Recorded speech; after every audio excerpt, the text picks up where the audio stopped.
Irmãos, então nós vamos orar agora, pedindo a luz do Espírito Santo para meditarmos nesse texto, Apocalipse 5, de 1 a 11, 1 a 14. Eterno Deus e amado Pai, obrigado, Senhor, pela Tua misericórdia. Obrigado porque o Senhor nos deu a Tua palavra, para que por meio dela tivéssemos vida. Nos ajuda, Senhor, nos ajuda a compreendermos a Tua palavra, a vivermos por meio dela. Dá-nos, Senhor, a luz do Teu Santo Espírito, para que essa palavra possa ser aplicada em nossos corações. E nós te pedimos, Senhor, que nessa noite o Senhor nos ensine como o Senhor controla o mundo. Quem está no trono? Por que está? E o que nós devemos fazer? Nós pedimos, Senhor, também, em nome de Jesus, que as palavras dos meus lábios e o meditar do meu coração sejam agradáveis à Tua presença, Senhor, rocha minha e redentor meu. Amém. Irmãos, essa semana eu estava lendo um conto de um autor de ficção científica chamado Isaac Asimov. Quem assistiu Eu, Robô, do Will Smith, vai se lembrar desse autor. Ele tem um conto que chama A Última Pergunta. A Última Pergunta. Se passa no ano de 2062. Nós, por incrível que pareça, nós estamos mais perto de 2062 do que ele. Então a história se passa com dois cientistas conversando. Eles haviam canalizado a luz solar por meio de um grande computador que foi inventado. E esse computador dava todas as respostas que eles precisavam. E quando, com a ajuda desse computador, eles conseguiram utilizar a energia solar de forma máxima, eles ficaram felizes. Puxa, olha, temos energia para bilhões, para a eternidade. Aí um deles falou assim: eternidade não. Ele falou: não, tá bom, mas o nosso Sol vai durar bilhões de anos. Bilhões de anos não é eternidade. E aí eles resolveram, perguntar ao computador como inverter esse processo que todos nós passamos. Todos nós passamos pelo processo do envelhecimento. Tudo tende a parar. É o que se chama de entropia. Então perguntaram ao computador: olha, há uma maneira de inverter esse processo de envelhecimento? Há uma maneira de inverter o desgaste do mundo, do homem, dos recursos? O computador se apagou, voltou a funcionar e imprimiu um papel. Dados insuficientes para uma resposta significativa. Abandonaram o projeto. Milhões de anos depois, quando o Sol já havia apagado e os seres humanos agora buscavam colonizar as estrelas, uma família estava dentro de uma espaçonave com um ultracomputador também, olhando para trás a galáxia que ficava e pensando quantos recursos eternos teriam. E novamente se perguntou aquele computador: olha, há uma maneira de inverter o desgaste, de viver para sempre? O computador novamente vai dizer que ele não tinha dados suficientes. E assim, sucessivamente, a cada bilhão de anos, as pessoas perguntavam ao computador, ele não tinha dados. Até que houve um momento em que todos morreram, só ficou o computador, pairando no universo, no meio do nada. E aí o computador chegou à resposta: faça-se a luz. E a luz se fez. Ou seja, o que o Isaac Asimov quis dizer com esse conto? Que a única maneira de você entender, de você vencer a morte, é pela ideia de Deus. Sem a ideia de Deus, nós vivemos com as coisas deste mundo. Nós vivemos no desgaste desse mundo. Nada pode suportar o desgaste, a morte, as doenças. Agora, quando nós temos Deus, Ele nos dá a esperança de uma vida eterna. Vocês se lembram de quando Jesus chega para Pedro e fala assim: olha, se vocês quiserem, vocês podem ir atrás daquele povo que não vai me seguir mais. O que Pedro disse para Jesus? Mestre, a quem nós iremos? Só tu tens palavras de vida eterna. Então nós estamos aqui, irmãos, imbuídos dessa mesma certeza. É Deus quem nos dá esperança. Mas qual é o problema, irmãos? O problema é que a mídia não ajuda, né? Obrigado, irmão. Deus abençoe. A mídia não ajuda. A mídia não ajuda. A mídia vai todos os dias falar para você que a curva não vai abaixar. Que todo mundo vai pegar essa doença e ainda haverá muitos que deverão morrer. Meus irmãos, nós temos que entender uma coisa importantíssima. O mundo não está desgovernado. Porque o que o mundo quer pregar para você é isso. Nada tem mais jeito. O mundo está desgovernado. Tudo vai dar errado.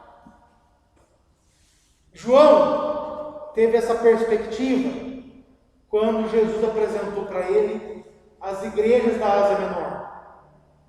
Então João viu a igreja de Éfeso, a igreja na qual ele fora pastor. E a igreja de Éfeso havia perdido o primeiro amor. Ele viu a igreja de Tiatira, que havia ali a doutrina de Balaão, a profetisa Jezabel, que ensinava as pessoas a comer carne sacrificada aos ídolos e se prostituírem. Ele viu a igreja de Pérgamo, que cultuava a doutrina de Balaão, uma igreja mais flexível, uma igreja sem tantas obrigações. Ele viu a igreja de Sardes, que parecia viva, mas estava morta. Ele viu a igreja de Laodiceia, que estava entregue às coisas materiais, que nem Jesus estava no centro daquela igreja. Só duas igrejas em Apocalipse passam pelo crivo de Jesus: a igreja de Esmirna e a igreja de Filadélfia. Só. João está assustado com as coisas que ele viu. João está assustado porque parece que nada vai dar certo. Parece que essa ideia chamada cristianismo morreu no berço. Quantas vezes você ouviu pessoas falarem isso? O cristianismo está acabando. E a Europa já vive no pós-cristianismo. Hoje a religião que mais cresce é o islamismo. Você já não viu coisas assim? João estava alarmado. O que Deus fala para ele? Deus abre uma porta no céu e fala: vem para cá. E quando João chega no céu, ele vê um trono no centro. E ele vê que o Senhor está sentado nesse trono. Ou seja, Deus mostra para João que o mundo não está fora de controle, como a mídia prega. Por quê? Quem controla o universo, quem controla todas as coisas, é o Senhor que está sentado em seu trono. Mas essa visão se amplia. E agora no capítulo 5, além de ver o trono e a glória de Deus, ele vê que há um livro à direita do Pai, que está sentado no trono. E o grande problema do capítulo 5 de Apocalipse é: quem é digno de abrir esse livro? Que livro que é esse? Que livro que é esse? Por que ninguém consegue abrir esse livro? Irmãos, aqui o texto diz que era um rolo. Nessa época, o livro, como nós conhecemos desse jeito, ele só passa a ser utilizado a partir do século II, depois de Cristo. Até o século II, o que você tinha? Você tinha um pergaminho, ou um papiro, que era um rolo. Você escrevia uma tira de aproximadamente 25 centímetros, e você escrevia naquela tira, e você ia enrolando. Acabava a tira, você amarrava, guardava ali, geralmente num vaso de barro, que conservava tanto o papiro quanto o pergaminho, que era feito com couro de ovelha. Então ele vê esse pergaminho à direita do Senhor. E ele está escrito por dentro e por fora. O que significa isso? Há um nome para esse tipo de papiro, né? Escrito por dentro e por fora. Ele era chamado de opistografia. Opistografia. Você usava o papiro do lado de dentro e do lado de fora. Meus irmãos, que livro que é esse? Alguns vão falar o seguinte: essa é a Torá, os 5 primeiros livros da Bíblia, onde estão os 10 mandamentos. Outros vão dizer o seguinte: olha, essa é a minha ideia sobre esse livro, esse é um contrato de propriedade. Geralmente, quando você comprava uma propriedade, você pegava um contrato semelhante a esse, escrito por dentro e por fora. Geralmente por fora era um resumo do conteúdo interno. Era um pequeno resumo do conteúdo interno. E os selos, o que eram esses selos? Hoje nós usamos selo, ninguém nem usa mais selo hoje, né? A gente um dia usou selo para mandar carta. Acho que o irmão já não é dessa época. O irmão passou a língua num selo uma vez? Nunca, né? Eu não. Alguns de nós já foi no correio comprar selo de 1 centavo. Escrevia lá carta social, né? A gente já fez muito isso. Mas selo, aqui na Bíblia, não é esse selo de carta que a gente conhece. O selo aqui era uma bola de cera que você derretia sobre um papel e você prensava um anel sobre ele, onde tinha a sua marca, o seu selo. Era como se fosse uma assinatura. Você lembra, por exemplo, no livro de Esther, que o rei Xerxes dá o anel de selo na mão de Amã, para que ele assinasse os documentos a respeito da perseguição dos judeus. Então, o anel, nessa época, nem todos sabiam ler e escrever, mas todo mundo sabia a marca do rei. Então você colocava ali, você derretia aquela bola de cera, você calcava o anel com a sua marca e as pessoas sabiam que aquilo era oficial, que aquilo tinha validade. Só que quem pode abrir um documento oficial?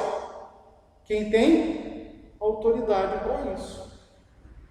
Abrir correspondência, hoje não mais, porque hoje está tudo livre, né? A gente transmite reuniões veladas, a gente faz um monte de coisa hoje. Mas antigamente, lá no século XX, abrir carta era um crime, era violação de correspondência, um crime terrível, era invadir a privacidade de outra pessoa. Então, há um livro que é um documento de propriedade de tudo que existe, e ele está com 7 selos. O número 7, Apocalipse, ele mostra a plenitude de Deus. Ele está selado de forma plena. Ninguém pode questionar a autoridade daquele documento. E aqui há um anjo que sai proclamando. Um anjo forte que proclama: quem é digno de abrir o livro e desatar os seus selos? Esse é o tema do capítulo 5. Quem é digno de cumprir todas as coisas? Quem é digno de fazer as coisas acontecerem? você percebe que João está chorando. Por quê? Ninguém foi achado digno. Muitas vezes, irmãos, é isso que as pessoas dizem para a gente. Você fica atrás desse negócio de igreja aí, é tudo papo furado, é tudo mentira, nada daquilo que o pastor está falando vai acontecer. Só que há alguém que é digno de abrir esse livro, e esse é o Cordeiro. Então, meus irmãos, eu quero falar com vocês rapidamente essa noite sobre a autoridade do Cordeiro. A autoridade do Cordeiro. A autoridade de Jesus Cristo sobre a minha e a sua vida. E o porquê aquilo que ele disse que aconteceria, de fato acontecerá. Primeira coisa, você vê aqui no capítulo 5, que ninguém foi achado digno, ninguém tem poder, ninguém tem autoridade de abrir aquele livro. E você vê, se você folhear aqui a Bíblia, você vai ver que cada selo desse é um exercício do julgamento de Deus. É um exercício do julgamento de Deus. Esse próprio livro aqui, ele nos remete a Ezequiel 2, 9 e 10. Ali também, no profeta Ezequiel, há um livro que é escrito por dentro e por fora. E nesse livro, o que há dentro dele? Veja só aqui, Ezequiel 9 e 10. A partir do versículo 8. Tu, ó filho do homem, ouve o que eu te digo. Não se injures com a casa rebelde. Abre a boca e come o que eu te dou. Então eu vi, e eis na certa mão, se estendia para mim, se achava um rolo de um livro. Estendeu para mim, e estava escrito por dentro e por fora. Nele estavam escritas lamentações, suspiros e ais. O juízo de Deus. Se você olhar aqui no capítulo 6 de Apocalipse, você verá que cada um desses selos é uma ação do juízo de Deus. Primeiro selo, cavalo branco. O segundo selo, o cavalo vermelho, aqui, que é destinado à terra, né? Com espada. O terceiro selo, o cavalo com a balança na mão, miséria. O quarto selo, nós vemos aqui o cavalo que traz a morte, a fome. O quinto selo, novamente, você vê que cada um desses selos são expressões do juízo de Deus sobre o mundo, que nós já experimentamos de alguma maneira ao longo dos séculos, e eles vêm se intensificando. Ou vocês acham que essa pandemia que nós estamos padecendo, ela não tem propósito nenhum? É o juízo do Senhor, é a trombeta de Deus dizendo: Jesus voltará, arrependei-vos, aplainai nossos caminhos, porque o Senhor está às portas. As pessoas que não conhecem Jesus estão vivendo absolutamente, não estão se importando, mas nós que conhecemos o Senhor, sabemos que nós devemos viver da maneira que agrada a Deus. Então, meus irmãos, esse é o livro em que está escrito o juízo de Deus. Por que ninguém foi digno de abrir esse livro? Porque ninguém tem autoridade. Alguém aqui morreu no lugar da cruz? Alguém aqui verteu o sangue na cruz? Deus fez o mundo para você? Não. Só tem autoridade de governar este mundo, de derramar o juízo de Deus sobre esse mundo, aquele para quem este mundo foi criado. O dono deste mundo, que é Jesus. Só tem autoridade de exercer o juízo de Deus nesse mundo aquele que morreu por nós na cruz e verteu o sangue que nos lavou, e esse é Jesus. João está chorando aqui por quê? Porque parece que nada vai acontecer. Parece que aquela promessa que Deus fez para ele, só que eu vou lhe mostrar o que vai acontecer, mas não vai acontecer. Por quê? Se procurou no céu nem mesmo os anjos foram dignos de abrir os 7 selos. Se procurou na terra, e nem os homens mais santos foram dignos de abrir os 7 selos, nem mesmo olhar para este livro. Se procurou debaixo da terra aqueles que haviam morrido no passado, e nem eles foram dignos de abrir os 7 selos, ou sequer olhar para o livro. João está aqui chorando, com a sensação de que está tudo perdido. Parece que Deus não vai exercer justiça. Parece que Deus vai ser incapaz de fazer o que Ele quer. Por quê? Porque nenhuma das suas criaturas foi encontrada digna. Todos pecaram e todos carecem da glória de Deus. Mas enquanto João chorava, um desses anciãos, desses 24 anciãos, que aqui representam a igreja do Antigo Testamento, as 12 tribos, e a igreja do Novo Testamento, os 12 apóstolos, a igreja de todas as épocas, um desses anciãos chega para João e vai dizer para ele o seguinte: não chore. Não chore por quê? Porque o leão da tribo de Judá, a raiz de Davi, ele venceu. Essa é a mensagem da igreja. A igreja proclama exatamente essa mensagem até hoje. Quando você está perdido, quando você está desiludido, quando nada faz sentido para você, lembre-se, o leão da tribo de Judá, a raiz de Davi, ele venceu e ele vai fazer aquilo que tem que ser feito. Essa é a mensagem da igreja. Meus irmãos, essa ideia de um leão, ela é antiga. Ela está ali em Gênesis capítulo 49. Gênesis 49. Nós vemos ali a bênção de Jacó à tribo de Judá. E Jacó vai dizer que de Judá se levantará um leão, com um cetro, com as vestes ensanguentadas. Olha que coisa maravilhosa. Gênesis 49, 9 e 10. Judá é o leãozinho, da presa subsiste meu filho. Encurva-se, deita-se como leão, como leoa. Quem o despertará? O cetro não se arredará de Judá, nem o bastão de seus pés, até que venha Siló. Siló era onde a arca ficava, até se construir o templo. E a ele obedecerão os povos. Quem é este leão que surgirá de Judá? É Jesus. Aqui o ancião diz que há um leão. Então a primeira mensagem desse texto para nós é o seguinte: acalme seu coração. Acalme seu coração.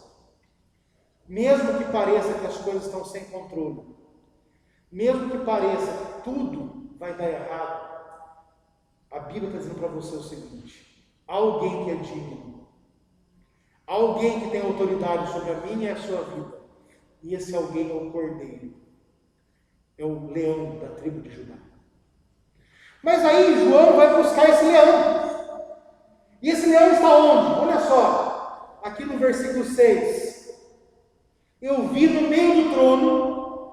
Então você tem um trono no meio.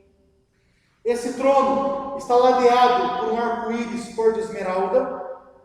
Esse trono está ocupado pelo Pai, da onde sai uma luz branca e vermelha, branca como sardônio, branca como jaspe cristalino e vermelha como sardônio, representando a justiça e a misericórdia de Deus. Ao redor desse trono há um mar de vidro. Esse trono é ladeado pelos 24 anciãos que adoram o Senhor. Esse trono é ladeado pelos 4 seres viventes, que são os anjos. E entre os anciãos e o Pai, no centro, no meio do trono, está não só um leão, mas um cordeiro. Olha que coisa maravilhosa. Nós nem tínhamos combinado, e a música fala isso. O cordeiro e o leão. Jesus é o leão vitorioso. É aquele que venceu. Mas para ser um leão vitorioso, ele teve que padecer como cordeiro. E olha que coisa linda aqui, olha só. Então vi no meio do trono e dos 4 seres viventes, entre os anciãos de pé, um cordeiro, como tendo sido morto. Provavelmente era possível ver nesse cordeiro a sua garganta cortada. Ele tinha 7 chifres. O chifre na Bíblia, hoje não mais, mas na Bíblia, era sinal de autoridade, de poder. Porque é um instrumento que o boi se defende. Então, os 7 chifres, esse cordeiro, ele tem completamente o poder. Não falta nada de poder a ele. Depois, 7 olhos. 7 olhos. E aqui vai dizer que esses 7 olhos são os 7 Espíritos de Deus. Aqui João está unindo Jesus ao Espírito Santo. Porque na concepção de João, Jesus ele sobe aos céus na sua ascensão e ele manda para nós o Espírito Santo. O Espírito Santo convence meu coração do meu pecado, da justiça e do juízo. Do Espírito Santo que governa a igreja, que nos mostra Jesus Cristo. Foi a grande função do Espírito Santo, nos levar a Jesus, nos apresentar Jesus, regenerar nosso coração, santificar a igreja. João está vendo a Trindade, um único Deus, mas que subsiste em 3 pessoas. O Pai, que está sentado no trono. O Filho, que é o Cordeiro, que tem toda a autoridade do Pai. E o Espírito Santo, que são os olhos de Jesus espalhados sobre toda a terra. Jesus, ele não está ausente da sua vida. Jesus conhece a sua vida. Ele sonda a sua vida, porque o Espírito Santo está presente sobre você. E ele conhece o seu mais íntimo. Ele clama do seu coração com gemidos inexprimíveis. E o Senhor ouve a voz do seu Espírito. João está vendo essa cena magnífica. E o que acontece aqui? O cordeiro se levanta e ele toma o livro. Ele mostra a sua autoridade. Deus deu ao seu Filho a autoridade sobre toda a terra. Ele procederá ao juízo de Deus. De tal maneira que um dia, a trombeta do anjo soará. Os mortos ressuscitarão. Uns para a glória, outros para a vergonha. Nós que estivermos vivos, nos encontraremos com Jesus nos ares. Teremos nossos corpos transformados. E viremos com Ele para este mundo. E quando nós chegarmos aqui, não haverá mais igrejas abertas. Porque a conversão não será mais possível. Mesmo que as pessoas queiram se converter. Então você verá humoristas que chamaram Jesus de gay, querendo se converter, convencidos. Você verá outros pedindo para que os montes os cubram, para esconder da ira do Cordeiro. E haverá um trono branco, assentado na terra, e o Senhor irá colocar o seu povo à direita, e aqueles destinados ao inferno à esquerda. Aqueles que estiverem em Cristo ouvirão: vinde, benditos do meu Pai, vinde para a alegria da minha glória. Aqueles que tripudiaram de Jesus, aqueles que não foram fiéis, ouvirão: servos maus e preguiçosos. Servos maus e preguiçosos serão colocados no lugar onde há choro e ranger de dentes. Meus irmãos, Jesus exercerá a justiça de Deus. E quando ele toma o livro na mão, o que acontece no céu? Olha que coisa linda. Versículo 8.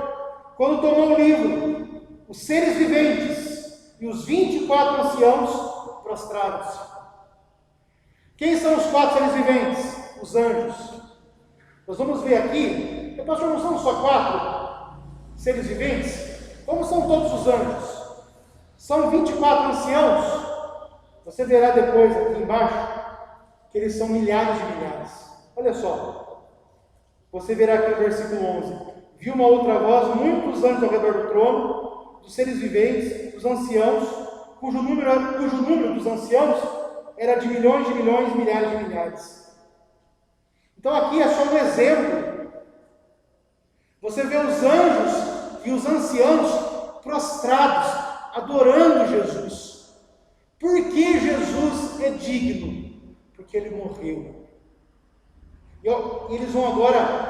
O que esses anciãos trazem nas mãos? Uma harpa e uma taça com incenso. Olha que coisa linda. Os anjos trazem uma harpa e uma taça com incenso. Eles tocavam um cântico novo. Você pode falar assim, pastor, como que eles tocavam a harpa e seguravam a taça ao mesmo tempo? É que essa harpa específica, uma harpa pequena, feita de 10 ou 12 cordas, ela era feita para tocar com uma mão só. E esse incenso aqui é o quê? A oração da igreja, a oração dos santos. Às vezes, irmãos, a gente perde tempo com tanta coisa, a gente deixa de orar. A nossa oração está ali, nas mãos dos anjos, está sendo apresentado na presença de Deus. Eu tenho que olhar para esse texto, eu tenho que ver que a minha oração está aqui na presença de Deus e do seu Cordeiro. Eu não poderia deixar de orar, nem um dia sequer. E o que eles fazem? Qual é o louvor que esses anjos entoam a Deus? Há 3 partes aqui. Primeiro, eles nesse cântico, eles aclamam a dignidade do Cordeiro. Olha só, digno, versículo 9, digno és de tomar o livro e abrir os 7 selos. Então eles mostram a dignidade do Senhor. Tu és digno, Jesus. Só o Senhor tem autoridade. Nenhum homem, por melhor que seja, nenhum anjo tem mais autoridade do que Jesus. Tu és digno. Segundo, eles falam da obra salvadora de Jesus. Por quê? Porque Jesus é digno. Porque fostes morto e com o teu sangue nos comprastes. Olha aqui, você foi comprado pelo sangue de Cristo. Você era alguém vendido ao pecado. Você estava pré-ordenado ao inferno. Jesus ele pagou o seu preço com o sangue que ele derramou na cruz. Ele lavou a sua vida com o sangue dele. E o que isso faz com a gente? Olha só. Para que nos constituísse rei e sacerdotes e reinássemos na terra. Então, o Senhor é digno de abrir o livro porque ele morreu. E a morte dele nos fez reis e sacerdotes.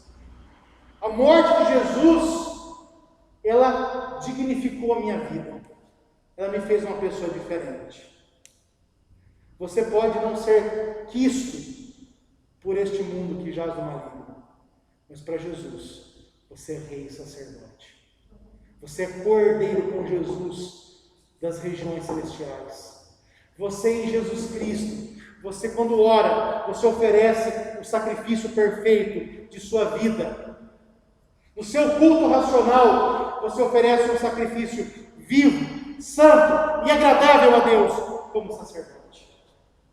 Olha que coisa linda. As coisas não estão fora do controle. Por quê? porque há alguém digno de proceder as coisas. Jesus é digno de governar este mundo. Por quê? Porque Ele morreu por nós. E qual deve ser a nossa atitude diante de tudo isso? Olha aqui o versículo 14. Então você vê aqui no versículo 11, aparece aqui os milhares e milhares de anciãos, os anjos, proclamando ainda, digno é o cordeiro que foi morto. E aí no versículo 14 você vê aqui, no versículo 13. Então eu vi que entre toda criatura que há no céu e na terra, então aqui no versículo 9 ao versículo 12, você tem o culto do céu, onde os anjos entoam um novo cântico, um cântico renovado, um cântico reconfigurado. Agora você tem um louvor aqui na terra. Aqui na terra. Porque quem está procedendo esse louvor são criaturas que estão debaixo do céu, sobre o mar, e eles estão dizendo o quê? Aquele que está sentado no trono, e ao Cordeiro, seja o louvor, e a honra, e a glória, e o domínio pelos séculos dos séculos. Aqui, meus irmãos, você tem dois cultos se juntando. O culto empreendido pelos anjos do céu e o culto empreendido por nós aqui na terra. Nós nos unimos aos anjos no culto do Senhor. E qual deve ser o conteúdo do nosso culto? O reconhecimento de que o Senhor está sentado no trono. Quando nós cultuamos assim, nós reconhecemos que as coisas não estão perdidas. O mundo não está perdido, irmãos. Nós estamos passando por uma pandemia terrível. Estamos sim. Pessoas estão morrendo. Estão. Mas a guerra não está perdida. Se essa pandemia passar, sem que nós nos quebrantemos, sem que nós busquemos o Senhor enquanto se pode achar, tudo isso foi em vão. E será acrescentado no dia do juízo isso sobre as nossas vidas, porque nós tivemos a oportunidade de ver e não vimos. O louvor aqui da terra vai dizer: seja o louvor, a honra e a glória e o domínio. Jesus, nós damos a Jesus o quê? O louvor. Só Ele tem o nosso louvor. Só Ele tem a nossa honra. Só Ele tem a glória. Só Ele tem o domínio. O louvor, a honra, a glória e o domínio do Senhor não podem ser divididos com mais ninguém. Eu não posso louvar, honrar a Jesus e a uma outra pessoa ao mesmo tempo. Jesus vai dizer que ninguém pode servir a dois senhores. E diante desse culto que acontece aqui na terra, o que acontece nos céus? Os quatro seres viventes respondem: amém. Também os anciãos se prostram. Por que os anjos estão respondendo amém a este culto? Porque este culto está sendo feito segundo a vontade de Deus. O que eu quis com esse sermão essa noite? Mostrar para você o seguinte. Você pode falar assim: tá certo, pastor, eu li o capítulo 4 de Apocalipse e João viu que há um trono, há um Senhor que governa o mundo. E daí? E daí, pastor? O que isso vai me ajudar amanhã, segunda-feira? Primeiro, te ajuda a saber o seguinte: alguém que tem autoridade sobre todas as coisas, até sobre o novo coronavírus. E esse alguém é Jesus. A sua vida tem que estar nele. Por que ele tem autoridade, pastor? Porque ele morreu por nós. Ele deu a sua vida na cruz do Calvário. Ele se fez pecador por nós, mesmo não tendo pecado. E por esse sangue eu fui justificado. Então o que eu tenho que fazer, pastor? Eu tenho que adorar o Senhor. Eu tenho que adorar o Senhor com toda a minha vida. Eu tenho que dar a Jesus o louvor, a honra e o poder. Tudo pertence a Ele. pelos séculos dos séculos, para sempre. Irmãos, que o Senhor nos dê essa graça de buscarmos o Senhor enquanto se pode achar, procurá-lo enquanto está perto. Vamos passar para a ceia. Vamos passar para a ceia. Deixa eu virar aqui.